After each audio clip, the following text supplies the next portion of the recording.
자, 과학기술 2번 지문 한번 해설해 보도록 하겠습니다. 이건 뭐 과학기술이 아니죠. 사실 수학 지문입니다. 수학 지문. 좀 특이한 그런 지문이죠. 자, 인간은 무한에 대해 생각했다. 이 글에서 다루는 가장 중요한 개념이 무한입니다. 자, 무한은 원래 유한한 것의 반대로 만들어졌고, 그러면 무한이라고 하는 것이 유한성을 부정하는 개념이 된다. 자, 이 부분 좀 의미가 심장심장하죠. 세상의 현실적 존재는 유한하다는 전제를 가지고 있습니다. 뭐 생명, 그 다음에 뭐 나무들, 뭐 이런 물건들 전부 다 무한한 것이 없는데, 그 무한한 게 없음에도 불구하고 현실적 존재는 무한함에도 불구하고, 그러니까 유한함에도 불구하고 무한이라는 개념을 도입한다는 것이 현실 세계를 부정하는 개념이 될 수가 있죠. 자, 이런 생각은 우리의 직관을 뛰어넘는 것이었기 때문에 고대인들은 무한을 회피하려고 했다. 우리 현실 속에서 무한이라는 걸 찾기가 어렵기 때문에 그랬다는 거예요. 하지만 무한이라고 하는 것이 점점점 분석이 되고 결국에는 사람들의 인식은 많은 변화가 있었다. 자, 그래서 무슨 얘기예요? 고대에는 무한이라는 개념 자체를 어려워했지만, 회피했지만 점점 무한에 대한 개념을 받아들이게 되었다. 이런 어떤 통시적인 구성이 드러나 있는 것입니다. 넘어갈게요. 아리스토텔레스 형님은요, 무한을 두 가지로 나눴다는 거예요. 자, 일단은 현실적 무한은 실체가 존재하는 무한이다.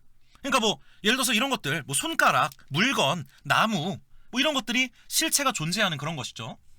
그리고 잠재적 무한은 우리 머릿속으로만 생각할 수 있는, 떠올릴 수 있는 무한을 얘기를 하는 것입니다. 자, 자연수를 셀 수는 있지. 우리가 막 평생을 바쳐가지고 계속 자연수를 셀 수는 있을 겁니다. 하지만 가장 큰 자연수가 무엇인지는 알 수가 없다. 따라서 자연수의 집합은 끝이 없기 때문에 완결되지 않았고, 이는 머릿속으로만 떠올릴 수 있는 무한이다. 즉, 어떤 실체적인 물체들을 무한하게 늘어놓을 수는 없고, 머릿속에 이게 뭔가 무한히 계속 가겠거니 라고 생각할 수 있는 무한이기 때문에 자연수의 집합은 둘 중에서 잠재적인 무한에 해당된다는 거죠. 자, 시간도 마찬가지입니다. 시간의 흐름은 무한하다고 보았는데 아리스토텔레스 입장에서는, 자, 어쨌든 무한한 시간의 흐름 속에서 계속 전개되기 때문에 어떤 시간 같은 것도 우리 머릿속에서만 존재할 수 있는 이제 그런 잠재적인 무한이라는 것이죠. 자, 따라서 아리스토텔레스는요, 현실적 무한이라는 건 없다. 즉, 이 실체가 있는 물체로서 물리적으로 존재하는 무한이라는 것은 존재하기 어렵고 잠재적인 무한만을 다룰 수 있다. 이렇게 얘기했다는 거예요. 자, 이런 견해는 중세까지 이어지면서 대다수의 학자들은 이 무한의 실체성보다는 그 무한의 그냥 가능성, 머릿속에 떠올릴 수 있는 추상적인 무한으로서의 존재만 받아들였다는 얘기를 하고 있는 것입니다. 자, 넘어갈게요. 자, 그런데 수학자 칸토어는요, 현실적인 무한에 대한 연구를 하기 시작해요. 그래서 여러분들이 주의해야 되는 것이 이 뒤로 나오는 칸토어의 아이디어는 어떤 아리스토텔레스적인 추상적이고 잠재적인 무한이 아니라 현실적인 무한에 대한 얘기다라고 하는 것을 포인트로 잘 잡으셔야 됩니다. 이 칸토어와 아리스토텔레스의 차이점을 잘 이해를 하셔야 됩니다. 아리스토텔레스가 다룬 것은 잠재적인 무한, 칸토어가 다룬 것은 바로 현실적 무한. 자, 그러면 칸토어가 무슨 얘기를 했느냐? 바로 기수라는 개념을 도입을 했다는 얘기죠. 자, 이 기수라고 하는 것은 어떤 집합의 원소의 숫자를 얘기를 하는 것입니다. 자, 그리고 두 집합 A, B가 1대1 대응이 되면 같은 기수를 가진다라고 얘기를 했다는 거예요.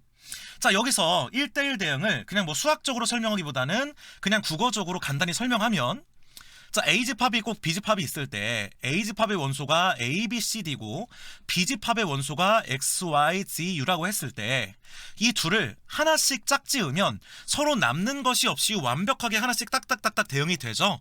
이런 관계를 1대1 대응이라고 한다는 거야. 자, 그랬을 때 이 A의 기수, 즉 A집합의 원소 수와 B집합의 원소 수가 같다, 이렇게 비교할 수 있다는 거죠. 따라서 여기서 정리할 수 있는 것이 기수의 정의는 집합의 원소 수이며 기수가 같다는 뜻은 두 집합의 크기가 같다는 뜻이다. 이렇게 얘기하는 것이죠. 자, 이것을 그러니까 무한의 원소 수를 갖는 집합에 적용을 한 것이 칸토어의 연구입니다. 자, 우리가 직관적으로 생각하기에는요, 자연수의 집합이 있고 짝수의 집합이 있을 때 당연히 짝수는 자연수의 일부이기 때문에 자연수의 집합이 짝수의 집합보다는 많다라고 생각하죠. 하지만 칸토어 얘기는 다릅니다. 칸토어의 얘기는 자연수의 개수와 짝수의 개수는 같다는 거예요. 왜냐? 기수가 같기 때문에. 자, 이 기수가 같다는 것을 비주얼적으로 설명을 좀 해드려 보도록 하겠습니다. 자연수의 집합은 어떻게 갈까요? 이 A가 자연수의 집합이라고 했을 때 얘는 1, 2, 3, 4, 5 이렇게 무한하게 가겠죠. 자, 그 다음에 짝수의 집합은 어떻게 갈까요? 2, 4, 6, 8, 10 이런 식으로 무한하게 갈 겁니다. 자, 그런데 생각해보세요. 이 둘을 짝짓다 보면은요 하나씩 다 짝지어집니다. 그리고 계속해서 끝이 없이 가죠. 끝이 없이 가죠. 그러면 이 뒤에도 그냥 계속해서 이렇게 자연수 하나에 짝수 하나를 끝없이 짝짓는 것이 가능하다는 거야. 무슨 말이냐면 기수가 같다는 거예요. 이 사이사이에 뭐가 있는 게 아니라 자연수를 쭉 나열하고 짝수를 쭉 나열했을 때 끝없이 하나씩 대응하는 것이 가능하기 때문에 결국에는 무한으로서 이 둘의 기수가 같다는 거예요. 그래서 자연수의 개수와 짝수의 개수는 같다 이렇게 얘기를 하는 것이죠. 자, 그리고 여기서 증명했다시피 당연히 홀수의 개수도 마찬가지로 같고요. 하나 더 얘기를 드리자면요, 자연수의 집합이 있다고 합시다. 이걸 그냥 이렇게 쓸까요? 자연수의 집합, 그리고 정수의 집합이 있다고 합시다. 자, 자연수랑 정수 중에 뭐가 더 많을까? 여러분들은 정수는 음수를 포함하기 때문에 정수가 더 많다고 생각할 수가 있죠. 하지만 같은 이유로 인해서 자연수의 개수와 정수의 개수는 같습니다. 자, 이유가 뭘까요? 자연수를 나열해 봅시다. 1, 2, 3, 4 이렇게 쭉 나열할 수가 있죠. 정수를 어떻게 나열하냐면 이렇게 나열해 볼까? 0, 1, 마이너스 1, 2, 마이너스 2, 3, 마이너스 3, 4, 마이너스 4. 자, 이렇게 나열하면 모든 정수를 일렬로 세우는 것이 가능하죠. 자연수도 일렬로 쫙 세워지고 정수도 일렬로 쫙 세워지기 때문에 얘네들을 그냥 하나씩 대응시키면 결국에는 끝도 없이 가기 때문에 남는 것 없이 모든 쌍들이 하나씩 짝지어집니다. 자, 이렇기 때문에 결국에는 자연수의 개수와 정수의 개수는 1대1 대응이 되고 이 둘은 기수가 같기 때문에 비록 무한이라 하더라도 그 둘의 크기가 같다라고 얘기할 수 있다는 거야. 즉 무한의 크기 비교가 가능하다는 얘기죠. 알겠습니까? 자, 그래서 바로 이 부분에서는 자연수 개수와 짝수 개수가 같고, 자, 이런 식으로 기수라는 개념을 활용해서 쭉 나열할 수 있는 것들이 1대1로 대응되는 경우에는 그 숫자가 같다라고 얘기할 수 있다는 얘기인 거죠. 심지어는 그 다음 문단에 보면 자연수의 개수와 유리수의 개수도 같다는 증명을 하고 있습니다. 자, 유리수는 어떤 특징이 있냐면 조밀성이라는 특징이 있어요. 이 조밀성은 무슨 뜻이냐면 어떤 유리수와 어떤 유리수 사이에는 반드시 다른 유리수가 있다는 것입니다. 자, 예를 들어서 유리수라고 하는 것은 어쨌든 분수로 표현할 수 있는, 유한소수로 표현할 수 있는 그런 숫자를 얘기를 하는 것인데, 유리수 두 개가 있다고 했을 때 이 둘의 사이에는 어떤 유리수가 반드시 존재할 수밖에 없죠. 왜? 이걸 나누면 이 둘의 사이에 있으면서 이것은 하나의 유리수일 거니까.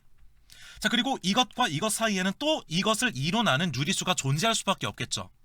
어떤 유리수 사이에는 반드시 다른 유리수가 있습니다. 그것을 빽빽하다, 조밀성이라고 얘기를 하는 거죠. 자, 그런데 자연수는 조밀성이 없습니다. 왜냐? 2와 3 사이에는 자연수를 찾을 수가 없기 때문에 그래요. 반면에 2와 3 사이에는 어떤 유리수가 반드시 존재한다는 겁니다. 그렇기 때문에 우리는 직관적으로 자연수는 구멍이 뻥뻥뻥뻥 나 있고 유리수는 그 사이가 조밀하게 채워져 있기 때문에 자연수의 개수와 유리수의 개수는 다르고 유리수의 개수가 자연수보다 맞다라고 생각하는 게 직관적이죠. 하지만 칸토어는요, 이 대각화 증명이라는 걸 통해서 자연수 개수와 유리수 개수도 같다는 것을 증명을 합니다. 그 대각화 증명이 바로 뭐냐면 요 증명이에요. 왼쪽에 있는 이 그림이 바로 대각화 증명입니다. 자, 여기 이 대각화 증명이라고 하는 요 그림을 그리는 방법에 대해서 나와 있는데, 자, 어쨌든 간단하죠. 요거는 이제 요 행에는 분모가 1로 되어 있고 행은 분모가 하나씩 늘어나고 있죠. 지금 1, 2, 3, 4 이런 식으로. 자, 그 다음에 열은 또 이제 분자가 1이고요. 열은 이제 분자가 하나씩 늘어나는 이런 방식으로 나열했다고 합시다. 자, 이랬을 때 얘를 요렇게 그 다음에 요렇게 나열을 한다고 하면은요, every 유리수를 전부 나열할 수 있다는 거예요. 그러니까 여기 나열하지 못할 유리수가 없다 이거지.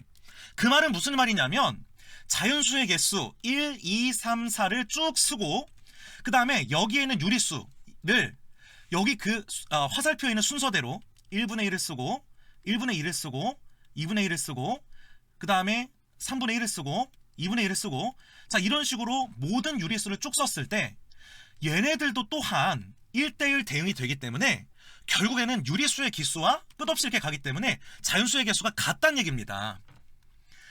유리수를 이런 방식으로 물리적으로 전부 나열할 수 있는 한 결국에는 자연수도 나열할 수 있고 유리수도 나열이 가능하기 때문에 결국에는 이 둘은 1대1 대응이 된다는 것이 바로 대각화 증명입니다. 결국에는 카운터블한 거, 나열할 수 있는 거, 셀 수 있는 카운터블, 그러니까 나열할 수 있는 어떤 성질을 가진 수의 집합은 최종적으로는 자연수의 개수와 같아진다는 얘기죠. 자연수나 짝수나 홀수나 정수나 심지어 유리수마저도 모든 숫자를 비주얼적으로 나열하는 것이 가능하기 때문에 결국에는 기수가 같아진다는 증명이 대각화 증명입니다. 자, 그런데 여기에서 새로운 얘기가 나오죠. 바로 실수에 있어서는 지금까지의 개수와 1대1 대응되지 않는다. 실수는 나열할 수가 없다 라고 하는 얘기를 하는 겁니다. 자, 그 증명을 이런 방식으로 대각선 농법으로 증명을 하고 있습니다. 자, 지금 여기에 이제 그 R1, R2라고 되어 있는 것은요, 실수를 나열했다고 가정하는 것입니다. 그러니까 이건 이제 귀류법을 쓰는 건데 나열을 할 수 있다고 일단 가정해 놓은 거예요. 자, 만약에 실수를 나열할 수 있다면 1, 2, 3, 4, 5 이렇게 자연수 집합이 가고요. 그 다음에 실수의 집합은 가장 작은 실수, 그 다음 실수, 그 다음 실수, 그 다음 실수, 그 다음 실수로 쭉 가기 때문에 이렇게 1대1 대응이 된다면 자연수의 개수와 실수의 개수는 결국에는 똑같은 게 되는 거죠. 자, 그래서 여기 R1, R2, R3, R4, R5는 뭐냐면 실수를 가장 작은 것부터 쭉 나열한 게 되는 거예요. 알겠습니까? 그리고 여기에서는 이제 0과 1 사이에 실수를 나열했다고 되어 있으니까 R1은 뭐가 되겠습니까? 0.000000000일 거고요. 그 다음에 결국에는 1은 1은 뭐냐면 0.9999999가 1이니까 이 R1부터 어떤 것 사이에 0부터 1까지의 숫자를 유한하게 나열했다고 가정을 한 거란 말이야. 자, 그리고 얘는 뭐가 되겠습니까? 요 다음 수는 0.0000000 해가지고 엄청 작은 수고 이제 점점점 하나씩 커지는 0부터 1까지의 모든 소수를 나열했다고 생각하는 것이 바로 요 가정이란 말이야. 자, 그런데 우리가 어떤 실수 하나를 생각을 해봅시다. 자, 그 실수는 뭐냐면요 0. 그리고 요 칸의 숫자는요 얘랑은 다른 숫자 하나를 쓰는 겁니다. 그러니까 여기에 어떤 숫자를 쓰는데 이 친구와는 다른 숫자를 쓰는 거예요. 자, 그리고 요 두 번째 칸에는요 이 숫자와는 다른 어떤 숫자를 쓰는 거예요. 세 번째 칸에는 요 세 번째 실수의 세 번째 자릿수와는 다른 그 숫자를 만드는 거죠. 자, 이렇게 우리가 어떤 실수 하나를 만든다고 합시다. 그랬을 때 이 친구는 분명 0. 얼마이기 때문에 0부터 1 사이에 있어야 하지만 이 수는 첫 번째 수가 다르기 때문에 얘랑도 틀리고 두 번째 숫자는 얘와 다르게 설정했기 때문에 얘와 다르고 얘와 다르고 얘와 다르고 얘와 다르죠. 자, 무슨 얘기냐면요 우리가 새롭게 설정한 어떤 숫자는 지금까지 0부터 1까지 모든 숫자를 나열했다고 했을 때 그 모든 수와는 전혀 다른 어떤 숫자를 0부터 1 사이에 만들어낼 수 있다는 거예요. 그게 여기 써 있는 거죠. 첫째 자리와 다른 숫자를 어떤 새로운 소수의 첫째 자리에 두고 쭉쭉쭉쭉 만들었을 때 원래의 목록에는 존재하지 않는 소수를 찾을 수가 있다. 결국에는 우리가 아까 가정한 거, 우리의 가정은 뭐였습니까? 0부터 1까지의 모든 실수를 나열할 수 있다고 가정을 한 거죠. 뭐 0부터 1까지가 중요한 게 아니라 어쨌든 모든 실수를 우리가 나열할 수 있다는 게 중요한 겁니다.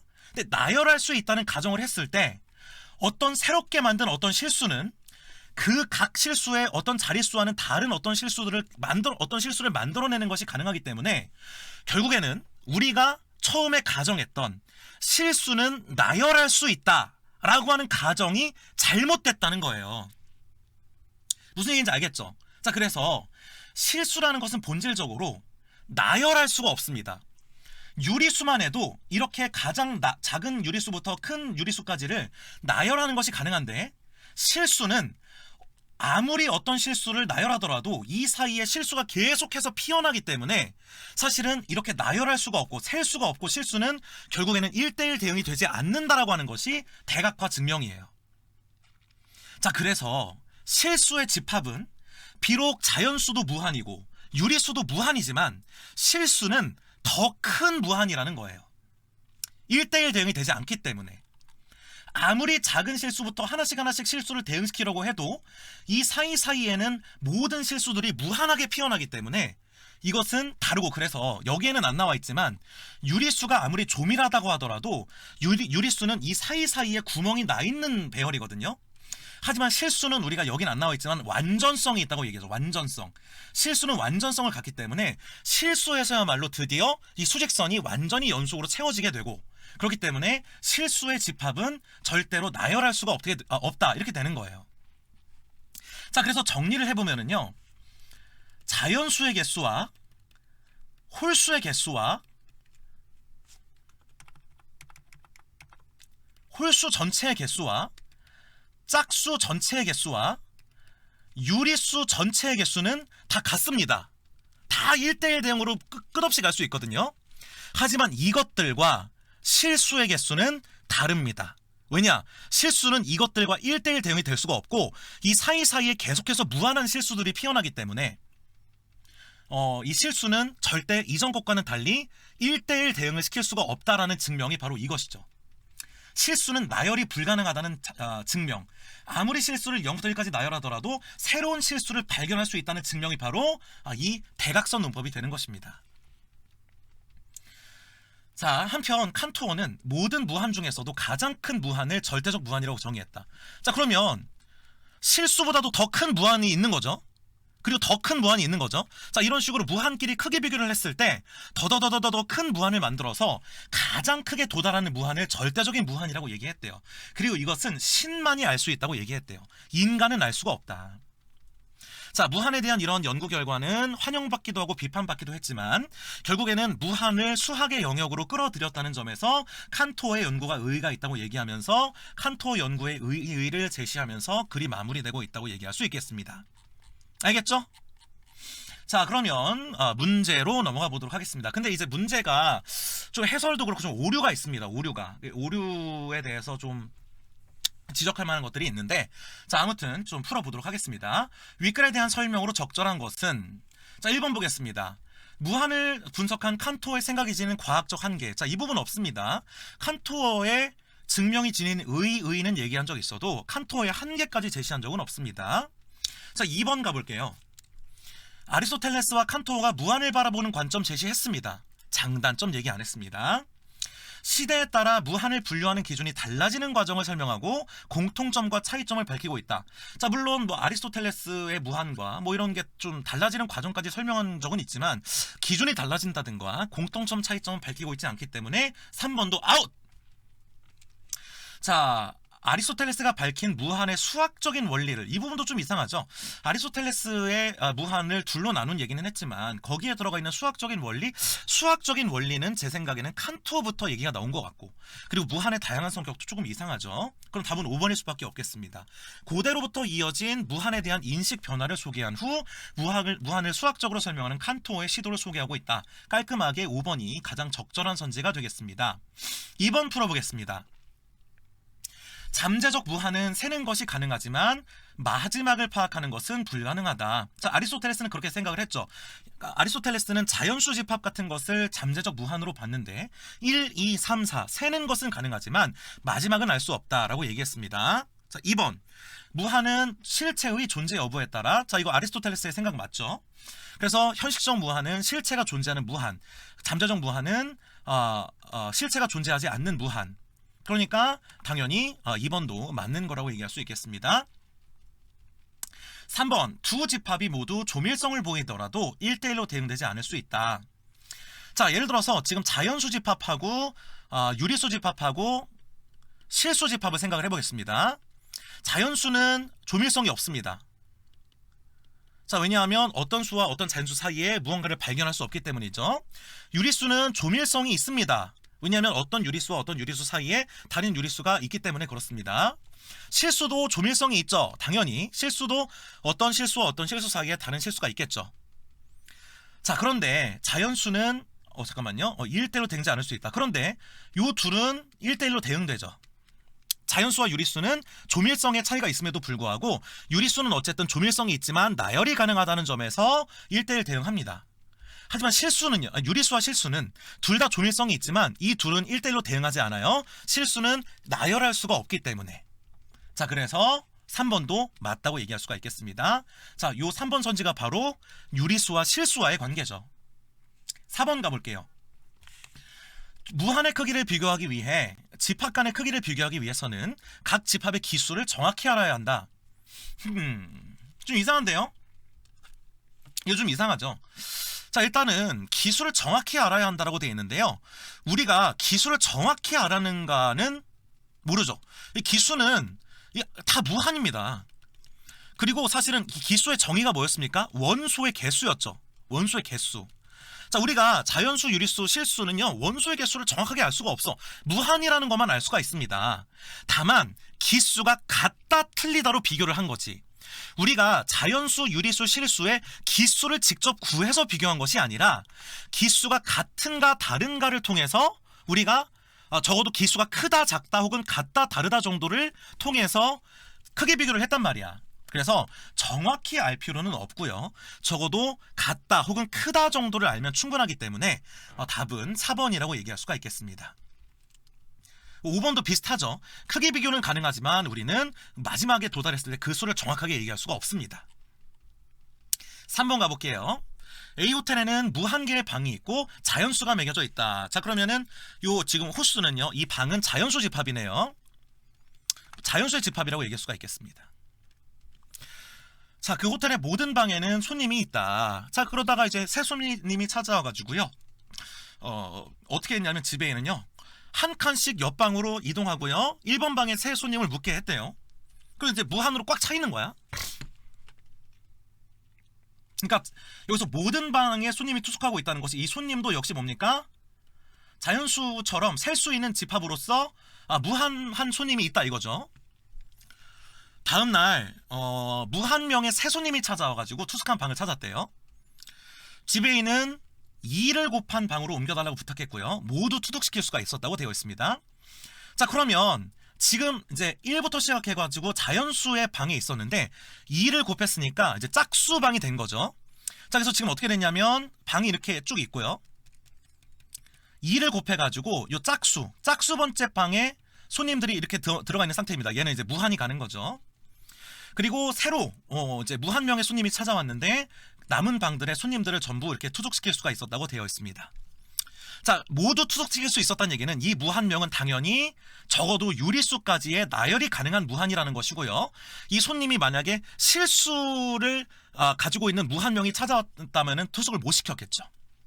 오케이? 왜냐하면 실수라고 하는 것은 얘네들과 1대1 대응이 안 되기 때문에 만약에 이 무한명이 실수의 집합으로 찾아왔다면 걔는 투숙을 못 시키겠고요. 이 무한명은 적어도 유리수 이전까지 셀 수 있는 숫자들을 가진 여기 이름표를 달고 있는 손님들이 찾아왔을 것입니다. 고대인들은 무한 회피했습니다. 맞고요. 자, 2번 갈게요. 아리스토텔레스는 수용하는 것이 가능하더라도 가능성만으로 존재할 수 있다. 수용하는 것이 가능하다는 것은 어쨌든 하나하나 따져볼 수는 있지만 어쨌든 이 전체 방은 판단할 수가 없기 때문에 이 무한이라는 개념은 오로지 아까 무슨 무한이었어? 현실적 무한 말고 아이씨 나 까먹었어. 무슨 무한이었어? 문제도 나왔었는데 잠재적 무한. 오케이. 자, 그래서 이 호텔은 상상 속의 잠재적 무한으로만 가능하다고 아리스토텔레스 형님은 얘기를 했겠죠.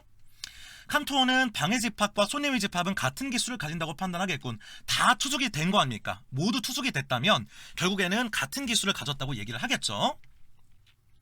4번 보겠습니다. 자, 이 방 사이에 유리수를 호수로 하는 무한한 수의 새로운 방이 생성된다면 오케이. 자, 그러면 방이 어떻게 생성이 된 거야? 방 이름이 유리수로 붙은 거죠. 자, 그때 무한한 수의 손님이 방문하더라도 방은 항상 남는다고 생각하겠군. 자, 이럴 때 이걸 어떻게 풀어야 됩니까? 이 무한한 수를 둘로 당연히 나눠서 풀어야 됩니다.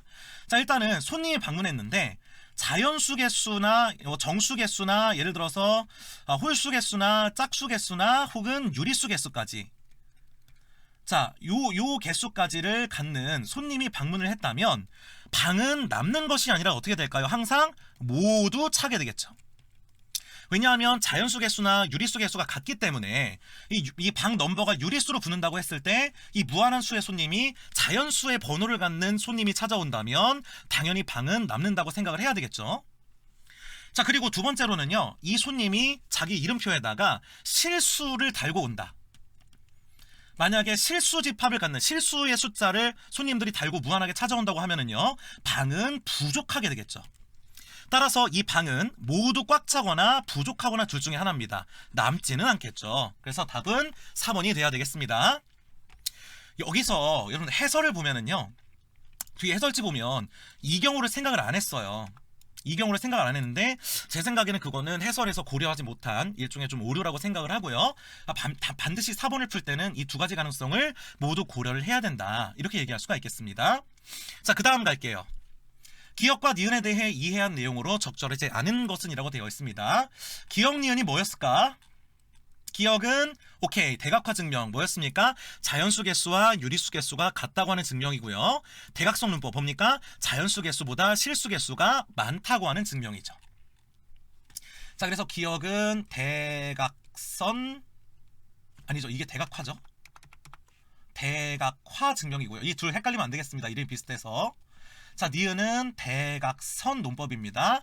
자, 그래서 대각화 증명은 뭐야? 자연수 개수와 유리수 개수가 같다는 증명이고요. 그 다음에 대각선 논법은 자연수 개수와 실수 개수가 다르다는 것보다도 오히려 실수 개수가 크다는 증명을 한 그거죠. 자, 기역과 니은은 모두 어떤 수 집합과 자연수 집합의 1대1 대응 여부를 증명하기 위한 것이다. 맞겠습니다. 대각화 논법은 유리수와 자연수가 1대1 대응이 된다. 대각선은 실수와 자연수가 1대1 대응이 안 된다는 것이 증명이 됐죠. 여부니까 둘 다 증명이 된 겁니다. 자, 2번 갈게요. 기역과 니은은 모두 어떤 집합이 다른 집합의 부분 집합이 아니더라도 집합의 크기가 같을 수 있다는 걸 증명할 수 있다. 자, 일단 기역을 보겠습니다. 기역 하나는 자연수 집합이고 유리수 집합이죠. 자, 자연수 집합하고 유리수 집합은 자연수 집합이 유리수 집합의 부분 집합입니다. 자, 그래서 부분 집합이 맞으면서 집합의 크기가 같은 거죠. 오케이? 자, 니은은 뭐가 되겠습니까? 자연수 집합은 실수의 부분 집합이죠. 맞고요. 그리고 크기는 다르다는 증명이죠. 알겠어? 자, 그래서 2번 틀렸죠. 아니더라도 크기가 같다가 아니라 부분 집합이더라도 크기가 같다. 부분 집합이면서 크기가 다르다. 이 두 가지가 증명된 것이기 때문에 답은 2번이라고 얘기를 해야 되겠죠. 그런데 아니, 이거 여러분들 해설 보세요. 이거 해설지 보면은 이 부분에 대해서 뭐라고 해설지에서 얘기합니까? 자연수 집합이 실수 집합의 부분 집합이 아니면서 크기가 다르다고 돼 있어요. 아니, 수학 이거는 초등학생들도 실수만 배우면 알겠다. 아니, 해설지 보면 아니 그렇게 써 있다니까. 진짜 자연수 집합이 실수 집합의 부분 집합이 아니면서라고 돼 있어. 아니, 자연수가 실수의 부분 집합이라는 건 중딩들도 다 알죠. 그러니까 이거는 해설제가 좀 오류가 있는 거고요. 요렇게 딱 생각을 해주시면 될 것 같아요. 이 둘 다 부분 집합 관계를 갖고 하나는 부분 집합이면서 크기가 같은 거고 하나는 부분 집합이면서 크기가 다르다는 것이 증명되기 때문에 어쨌든 답은 2번이 맞는데 해설제가 조금 오류가 있다, 이렇게 생각을 할 수 있겠습니다. 자, 무한에 대한 견해라고 되어 있습니다. 한번 볼게요. 실체가 존재하는 무한은 크기를 파악하는 것이 가능하다. 칸토어는요, 실체가 존재하는 무한, 즉 무슨 무한이었죠? 현실적 무한에 대해서 다루었고요. 그 크기를 비교하는 것이 가능하다고 봤기 때문에 1번은 맞는 것이 되겠죠. 자, 2번 보겠습니다. 무한은 가능성만으로 존재하는 것이 아니며, 그렇죠, 무한은 실제적으로 가능하다라고 하는 현실적 무한에 대해서 다루었다고 얘기하고 있고요. 무한의 크기 비교까지 하고 있습니다. 무한은 인간이 판단할 수 없는 영역을 모두 아울 수 있다. 자, 예를 들어서 칸토가 다룬 뭐 자연수나 유리수나 실수는 현실적 무한이었고요. 하지만 칸토는 무슨 무한까지 봤어요? 가장 큰 무한, 즉 신만이 알 수 있는 무한까지 개념을 제시를 했죠. 그렇기 때문에 칸토어는 가장 큰 무한인 신만 판단할 수 있는 무한도 제시를 했습니다. 자, 4번 볼게요. 자, 크기를 비교하다 보면 신의 영역에 다다를 수 있다. 에이, 그 마지막쯤에 나왔잖아. 신의 영역은 다다를 수 없고요. 이것은 절대적 무한을 알 수 없다라고 얘기를 했기 때문에, 그러니까 칸토어는 굉장히 현실적으로 수학적으로 무한을 접근했지만 한편으로는 가장 큰 무한이라고 하는 어떤 개념을 설정하면서 마치 이 절대적인 무한은 아리스토텔레스가 얘기한 뭔가 알 수 없는 무한인 것처럼, 어쨌든 칸토어는 굉장히 무한을 수학적으로 접근했지만 최종적으로는 종교적인 무한까지도 접근을 한 그런 양면성을 가진 그런 철학자라고 얘기할 수가 있겠습니다. 자, 일단 뭐 해설은 여기까지 마치고요. 뭐 궁금한 점이 있다면 질문으로 추가적으로 문의를 해주시면 되겠습니다. 일단 해설을 여기서 마치도록 하겠습니다.